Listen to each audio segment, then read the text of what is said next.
A couple of weeks ago, I went back to a university reunion.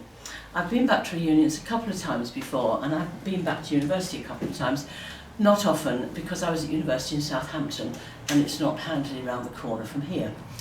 And when I was at university, I was doing a combined honours degree. So I was in two different departments. I was doing French, so I was in the French department, which was fine, but it was large and impersonal. And I was also doing, now I don't often tell people this because I get very funny comments, so just keep it under your hats, but I was doing Latin as well. And so I was in the classics department. And the classics department was small and friendly and sociable and had the reputation for throwing the best parties on the campus. We would throw a party at the drop of a hat. Somebody would discover that it was the anniversary of the Battle of Actium. Oh, we'll have a party then. Or it wasn't the anniversary of the Battle of Actium, we'll have a party anyway. So when we get together, because there were only 13 of us in each year, so we knew each other really well. And we were very close, and I've been in touch with some people ever since. But when we get together, 2 or 3 of us at a time at a reunion, it is as though we've never been apart in the intervening years. But there were some people coming to this reunion who hadn't been to one before. And these were people that I had not seen since graduation day in 1967. Now this is 52 years ago, and I do realise that there are people in this room whose were not so much as a twinkle in their father's eye 52 years ago, but I can remember 1967 very clearly. Yesterday's a bit of a blur, but 1967 is absolutely fine. So we got together and it was amazing, and people share confidences, and they were telling me things that they wouldn't tell you because they don't know you, but they know me. But it was 52 years ago. It's really weird. And you look around the table and you think, God, these people are so old. Before you realise that they are exactly the same age you are yourself. And that's what they're thinking about you. So it was a wonderful experience. I had a brilliant time, but it seriously messed with my head.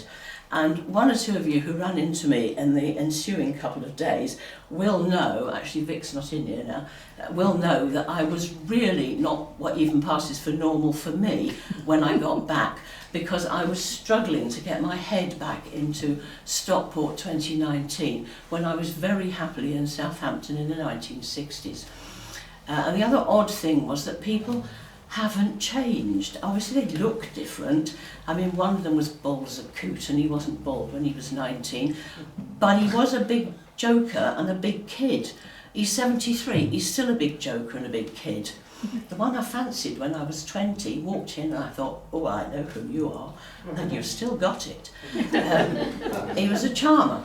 So I was really aware of the fairies, and I cleared my head by writing this.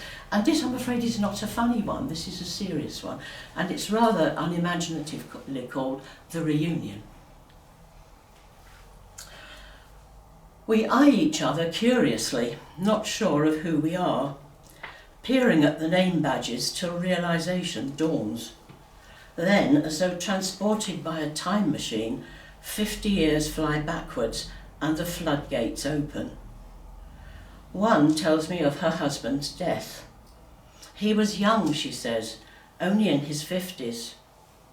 I realise she has a picture of him in her head, and I do too. But in mine, he's 21, a blonde and callow youth. Graduation day in 67 was the last time that I saw him. I struggle to reconcile the two ideas and fail to imagine him dying young at 55, since in my mind he's always been much younger still. Another speaks of his late wife. Less bewildering this, as she and I had never met. But since we too last saw each other, we have both lived entire and busy lives. Confidences are shared. He speaks of things he wouldn't tell a stranger. Just 3 years we spent together, and 50 more have come between, but we were young and those years changed our lives. Reminiscences come thick and fast. The happy times, the parties, something someone said or did. Not the studying, we have forgotten that. And was it always summer? We stroll around the campus, which is changed but recognisable, much like ourselves in fact. For now we have become the full-grown version of our youthful selves, older certainly, wiser possibly, and yet in many ways unchanged within.